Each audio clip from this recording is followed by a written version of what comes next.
Анжан көтөрүлүшү.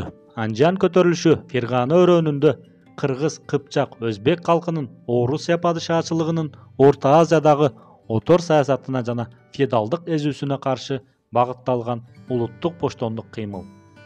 1898 жыл көтөрүлүштүн чыгышына Орус падышачылыгынын орусташтыруу саясатынын күчөшү, өкмөт салыгынын оордугу, Кыргыз, Кыпчак, Өзбек дыйкандарынын кунардуу жерлеринин тартып алынышы жана башка себептер болгон.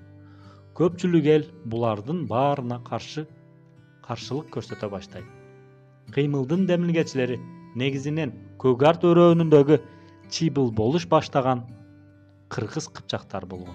Алар 1895 жылы алгачкы жыйынын уюштуруп, көтөрүлүшкө жетекчилик кылууну 45 жаштагы Мухаммед Али Халиф, Мухаммед Сабыр Суфиев Мадали ийикчи эшенге сунуш кылышат. Ал Фергана өрөөнүнө кеңири таанылган 1887 жылы Меккеге барып ажы болуп келген эшен эле. Мадали эшен бир нече жолугуулардан кийин, жыйындардан кийин макулдугун берди. 1897 жылы.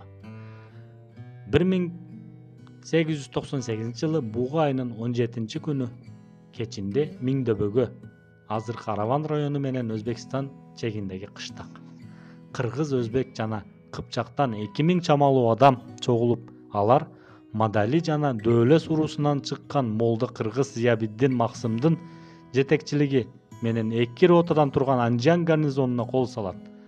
Падыша аскерлери бир аз гана жоготууга учурап, 22 киши өлүп, 24 киши жарадар болгон. Көтөрүлүш ырайымсыздык менен басылган. Көтөрүлүштүн жетекчилери Зиябиддин Максым Анжанга кол салуу учурунда каза болгон. Мадали эшен буга айынын 19-унда колго түшкөн.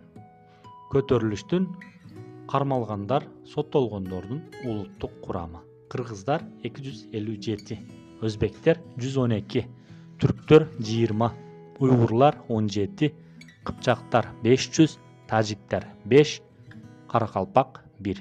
Соттолуп, бардыгы Сибирге айдалган. Мадали баш болгон 22 киши дарга асылган.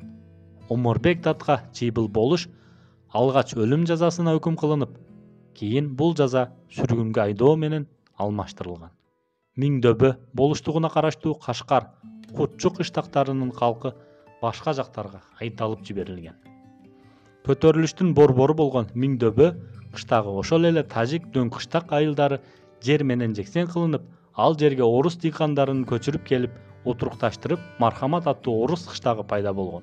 Мадали дарга асылгандан кийин да көтөрүлүш токтобостон Фергана өрөөнүнө жайылган. Көтөрүлүшкө Ош, Анжан, Маргылан, Наманган уездеринин калкы жигердүү катышкан. Суусамыр болуштугунда Кетмендөбө өрөөнүндө да Анжан көтөрүлүшүнө кошулууну көздөшүп, эл чогула баштаган. Алардын башында Шадыбек Ширгазы уулу турган. Буларга каршы 100дөн ашуун куралдуу аскерлерден турган кошун жиберилип, алар Шадыбек баштаган 50дөн ашуун адамды Наманганга айдап келишкен. Шадыбек Ширгазы уулу өмүр бою сүргүнгө айдалган.